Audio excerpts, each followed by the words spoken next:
Bonjour frères et sœurs et amis dans le Seigneur, nous sommes heureux encore de nous retrouver encore ce matin pour passer le culte ensemble en ce dimanche 28 mars 2021. Voilà, nous allons ce matin chanter et louer notre Dieu et aussi entendre le message de l'évangile qui sera rapporté par le pasteur Louis Levent. Et sans plus tarder, courbons nos fronts et demandons à Dieu de bénir ces instants. Notre Père, notre Dieu, nous voulons te dire merci pour ta grâce, Seigneur, merci pour ton amour, Seigneur, merci pour cette semaine passée, Seigneur, parce que tu es celui qui a pris soin de chacun de nos vies encore, Seigneur. Oui, Seigneur, nous voulons avoir une pensée aussi, Seigneur, pour nos bien-aimés qui sont là, qui passent par des moments difficiles, Seigneur, peut-être aussi par la maladie, Seigneur, mais nous croyons, Seigneur, que tu es celui qui est dans la guérison, Seigneur, tu es la solution à tous les problèmes, Seigneur Jésus. Oui, Seigneur, nous croyons que tu es celui qui n'a pas changé. Tu es le même hier, aujourd'hui, éternellement.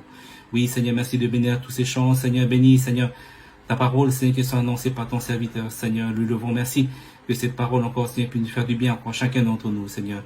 Et nous te prions, Père, au nom de ton Fils Jésus-Christ. Amen. Amen. Alléluia. Prenons ce cœur qui nous dit, nous apportons dans ta maison un sacrifice de louange. Nous apportons dans ta maison un sacrifice de louange.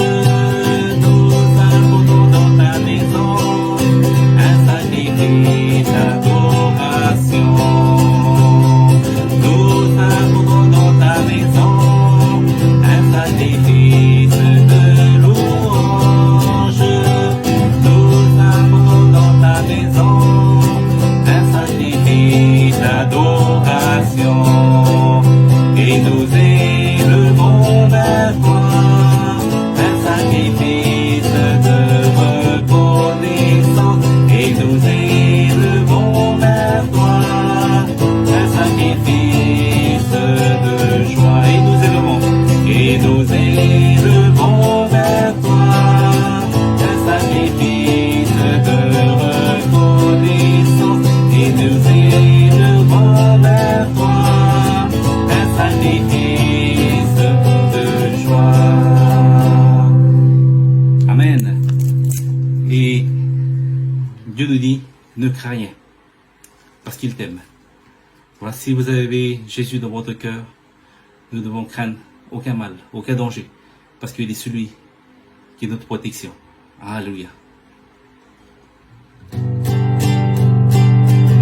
Ne crains rien, je t'aime, je suis avec toi. Promesse suprême qui soutient ma foi. La sombre vallée n'a plus de terreur. L'âme consolée, je marche avec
merveilleux avec Dieu, c'est qu'avec Jésus, c'est que nous ne sommes jamais tout seuls.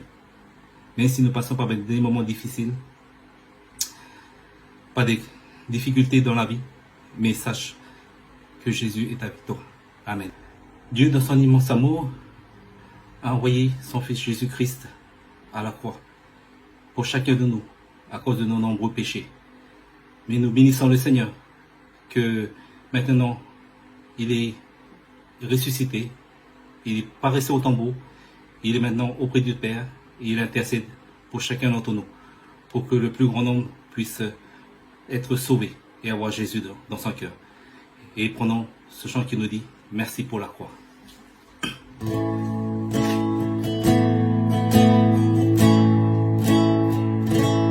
Merci pour la croix, pour le prix payé, car tu t'es donné, sans rien retenir. Précieux Jésus, précieux Jésus, et sans pardonner nos nombreux péchés, couverts par son sang, ils sont oubliés. Merci Jésus, merci Jésus, à toi mon amour, tout mon cœur Seigneur, je ne comprendrai jamais pourquoi tu m'aimes. Tu es mon bonheur, ma suprême joie, mais voici le plus grand miracle à mes yeux, c'est que je fais ta joie. C'est pour nous guérir que tu as souffert, tu as pris nos peurs, donné ton amour. Précieux Jésus, précieux Jésus, tout est accompli, tu as triomphé, tu peux nous sauver si parfaitement.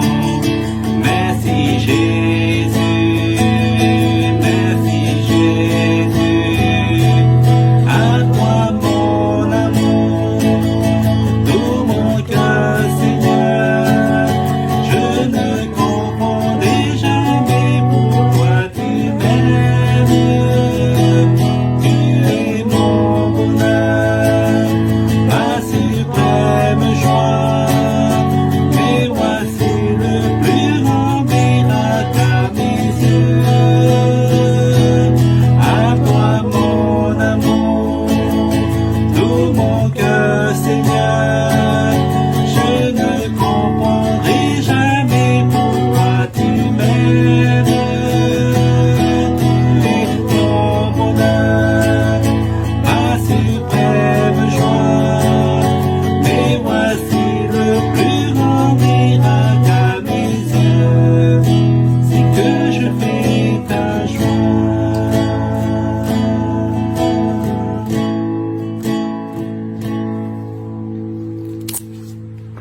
Avant de laisser toute la place à la parole de Dieu, nous allons prendre ce chant qui nous dit, qui se trouve dans Psaume 119, verset 105, « Ta parole est une lampe à mes pieds. »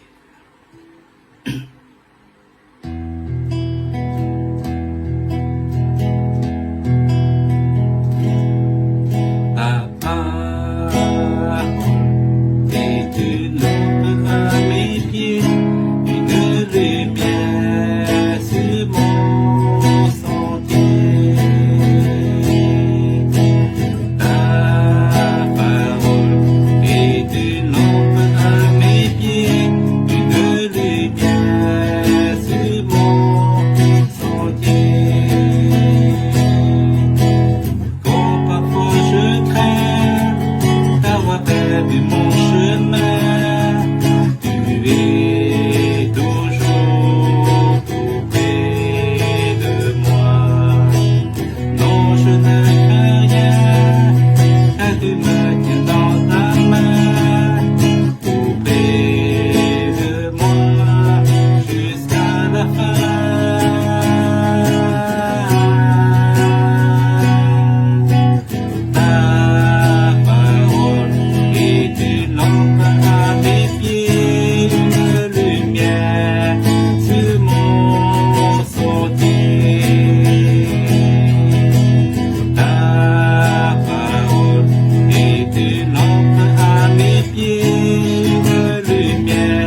Dieu bénisse son serviteur et sa parole. Bonjour, chers amis. Bonjour, chers frères et sœurs en Christ. Comme l'apôtre Paul l'avait écrit aux chrétiens de Corinthe, que la grâce du Seigneur Jésus-Christ, l'amour de Dieu et la communication du Saint-Esprit soient avec vous. Je prie pour que ces instants passés ensemble dans la méditation de la parole de Dieu soient bénédiction pour vous, qui nous faites l'honneur de nous écouter et de nous rejoindre. Personne ignore que notre pays connaît une période de crise. Crise politique, crise institutionnelle, crise économique, crise sanitaire avec ce deuxième confinement. Sans parler de crise personnelle que certains d'entre vous ont traversée ou peut-être même traversent en ce moment. C'est pourquoi j'ai un cœur très humblement de partager avec vous quelques pensées et quelques paroles d'encouragement ce matin. Avant d'aller plus loin, lisons ce que l'apôtre Paul avait écrit aux chrétiens de Philippe. Je lis pour vous. Ne vous inquiétez de rien, mais en toute chose, faites connaître vos besoins à Dieu par des prières et des supplications avec des actions de grâce. Et la paix de Dieu, qui surpasse toute intelligence, gardera vos cœurs et vos pensées en Christ Jésus. Amen. Vous pouvez lire cela dans Philippiens, chapitre 4, verset 6e. Lisons un deuxième texte qui se trouve dans le livre des Actes des Apôtres, au chapitre 27. Il s'agit de l'épisode de la tempête du naufrage que durent subir l'apôtre Paul, des marins, des soldats romains, des voyageurs embarqués sur un navire en direction de Rome. Au verset 14, il est écrit ceci. Un vent impétueux, qu'on appelle Eurachylon, se déchaîna sur l'île. Le navire fut entraîné sans pouvoir lutter contre le vent et nous nous laissâmes aller à la dérive. C'est la catastrophe qui est en vue. Mais Dieu va intervenir en faveur de l'apôtre Paul. Si le navire, sous la violence des vagues, fut entièrement brisé, les 272 personnes à bord, avec l'apôtre Paul, furent sauvées de la noyade et échappèrent à la mort, car plusieurs, précise la parole de Dieu, plusieurs passagers du navire ne savaient pas nager. Cette tempête que traversèrent Paul et ses compagnons de voyage illustre, me semble-t-il, les crises que nous pouvons connaître les uns et les autres dans notre existence. Certes, personne n'a envie d'affronter une tempête, une crise plus ou moins violente. Mais cela arrive, cela fait partie de la réalité et il faut faire face.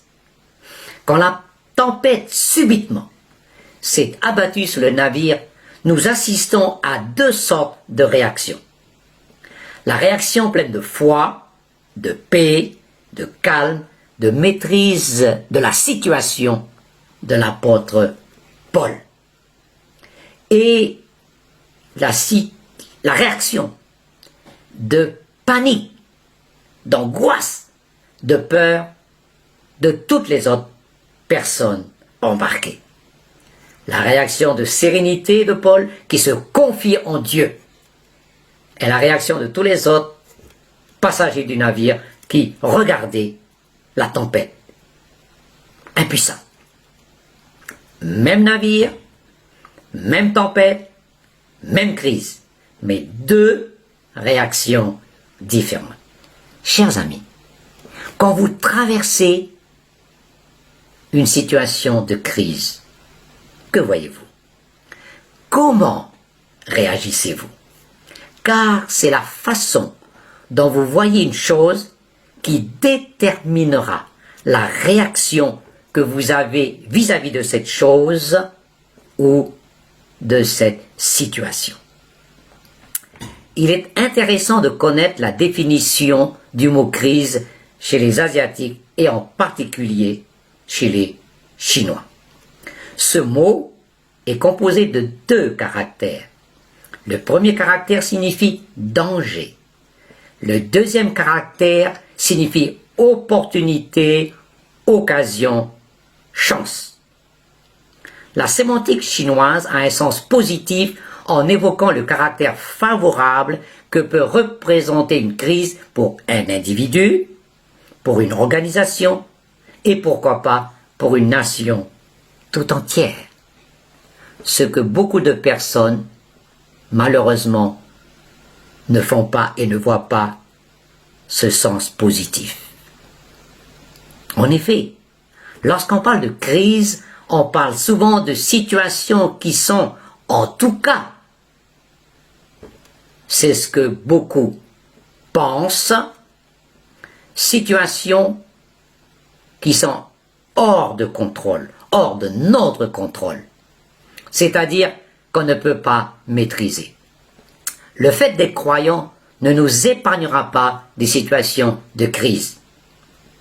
L'apôtre Paul était apôtre, serviteur de Dieu, missionnaire, prédicateur de l'Évangile et pourtant il n'a pas été épargné de la tempête. Ce ne sont pas forcément les situations de crise que vous traversez qui sont le problème, mais votre attitude face à cette situation de crise.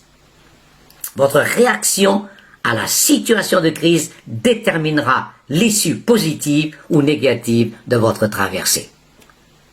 Nombreuses sont les personnes qui, dans leur approche des situations difficiles qu'elles traversent, n'ont pas la juste compréhension de la pensée divine. Ce qui est important de comprendre, chers amis, c'est que les situations de crise font partie du plan de Dieu pour vous faire entrer dans votre destinée. Elles constituent des leçons pratiques d'apprentissage pour faire de vous les personnes que le Seigneur désire que vous deveniez. La providence divine, les interventions divines ne se trouvent pas toujours dans ce que vous aimez, c'est-à-dire les bénédictions, les bienfaits, la puissance de Dieu, etc., etc. Le plan de Dieu pour vous et moi se déroule aussi dans les situations de crise, dans les tempêtes et dans les turbulences de l'existence. Prenons bien conscience que Dieu a un plan pour chacun de nous. Il a un but, un objectif pour vous et moi. Tout ce que Dieu met sur votre chemin est destiné à vous façonner, vous former, à accroître votre potentiel, à faire grandir vos capacités et vous amener à une maturité spirituelle. L'apôtre Paul fait mention dans ses lettres d'hommes faits, d'hommes matures, pleins de maturité, à la mesure de la stature parfaite de Christ. Vous pouvez lire cela dans la lettre de Paul aux Éphésiens, chapitre 4 et au verset 13. Que Dieu nous aide à comprendre sa manière de faire, à développer une bonne approche des situations de crise et alors, en toute humilité et en pleine conscience, nous pourrons bénir Dieu, quels que soient les événements que nous pourrons rencontrer. Faire face à ces turbulences, non pas d'une manière résignée, non pas parce qu'on est obligé de subir cette situation, mais faire face avec anticipation, avec confiance et même avec gratitude, sachant que toute chose concourt au bien de ceux qui aiment Dieu, selon la promesse divine exprimée dans la lettre de Paul aux Romains, au chapitre 8e et au verset 29. Il n'y a aucun hasard avec Dieu. Rien n'échappe à son contrôle et à sa souveraineté. Chaque situation de crise par laquelle vous passez est une opportunité que Dieu utilise pour révéler une facette de sa glorieuse personne. Facette que vous et moi ne connaissons pas, que nous ne connaissons pas encore, ou que nous connaissons peut-être très mal. Les disciples, par exemple, paniqués en pleine tempête sur la mer de Galilée, ont vu un aspect de la puissance du Seigneur Jésus, aspect qu'ils n'avaient jamais vu auparavant. Ils ont vu le Seigneur Jésus marchant sur les eaux tumultueuses. Chose étonnante, mais maintes et maintes fois vérifiée, c'est seulement en temps de crise que Dieu peut se révéler à nous sous un jour nouveau. Je ne voudrais pas vous décourager, mais c'est une certitude. Même si vous êtes un disciple de Jésus, vous expérimenterez des crises. Vous aurez à faire face, vous aussi, moi aussi, à des tempêtes. D'ailleurs, le Seigneur Jésus lui-même a déclaré dans Jean, au chapitre 16 et au verset 33, je lis pour vous, « Je vous ai dit ces choses afin que vous ayez la paix en moi. Vous aurez des tribulations dans le monde, mais prenez courage, j'ai vaincu le monde. » Une autre traduction déclare ceci, « Vous aurez des afflictions, mais soyez sans crainte, j'ai vaincu le monde. » Amen. Chers amis, avec beaucoup de respect, ne perdez pas de temps à vous apitoyer sur la situation difficile que vous traversez. Ne gaspillez pas votre temps à vous plaindre, mais tirez des leçons, car il y a toujours quelque chose que Dieu veut nous enseigner. En situation de crise, n'oubliez jamais que le Seigneur Jésus confirmera sa divine promesse. Et voici, je suis avec vous tous les jours jusqu'à la fin du monde. Amen. Cela est écrit dans Matthieu, chapitre 28, verset 20. Je suis avec vous tous les jours, jour de confinement ou pas. Sa présence est largement suffisante pour nous fortifier, nous encourager, nous consoler. La puissance divine a la capacité de vous faire sortir de ces situations difficiles, de vous aider à triompher et à entrer dans votre destinée. Alors que notre pays traverse plusieurs crises politiques, institutionnelles, économiques, sanitaires, que le Saint-Esprit vous aide, chers amis, à vous approprier des richesses divines exprimées dans la lettre de Paul aux Romains, chapitre 8 et verset 37, je lis pour vous. Mais dans toutes ces choses, nous sommes plus que vainqueurs par celui qui nous a aimés. Car j'ai l'assurance que ni la mort, ni la vie, ni les anges, les dominations, ni les choses présentes, ni les choses à venir, ni les puissances, ni la hauteur, ni la profondeur, ni aucune autre créature ne pourra nous séparer de l'amour de Dieu manifesté en Jésus-Christ notre Seigneur. Que cette parole inspirée de l'apôtre Paul soit réalité dans chacune de vos vies. Soyons bien conscients de ce glorieux privilège, car j'ai l'assurance que rien ni personne ne pourra nous séparer de l'amour de Dieu manifesté en Jésus-Christ. Rien. Aucun Covid-19, aucun confinement, aucune pandémie, aucune crise, si nous demeurons attachés à Jésus-Christ, notre glorieux et merveilleux Rédempteur. Que Dieu vous bénisse tous. Prenez bien soin de vous et de vos familles. Très bonne semaine à vous tous. Et rappelez-vous, car j'ai l'assurance que rien ne pourra nous séparer de l'amour de Dieu manifesté en Jésus-Christ, notre Seigneur. celui qui est, qui était et qui revient bientôt. Très très bonne semaine à tous. Au plaisir de nous retrouver pour un prochain partage de la parole, de la merveilleuse parole de Dieu. Au revoir. Merci, Pasteur Lelevon, pour la prédication de la parole de Dieu.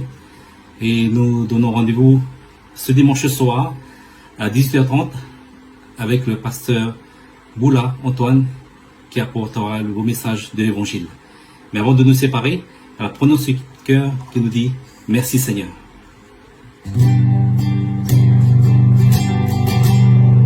Merci Seigneur pour les épreuves de la vie.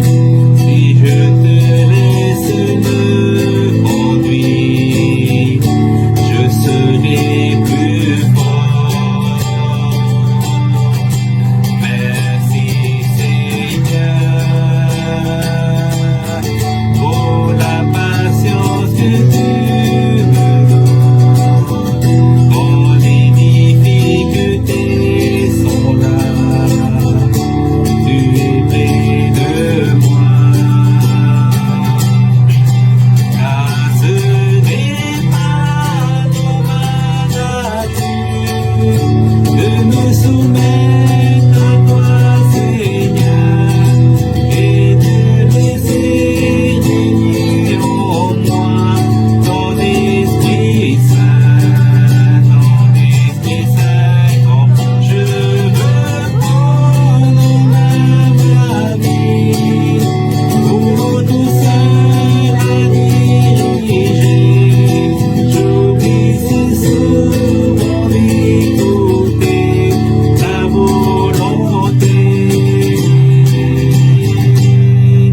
Merci Seigneur, car je sais que dans la détresse, tu conduis mes pas, tu guides ma vie. Tu as promis de ne pas nous abandonner. Tu es présent dans nos combats pour nous soutenir. Car ce n'est pas dans ma nature de me soumettre à toi, Seigneur, et de laisser régner en moi ton Esprit Saint, quand je veux prendre ma vie, pour tout seul à diriger, j'oublie si souvent d'écouter ta volonté.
très belle journée à vous tous et que Dieu vous bénisse.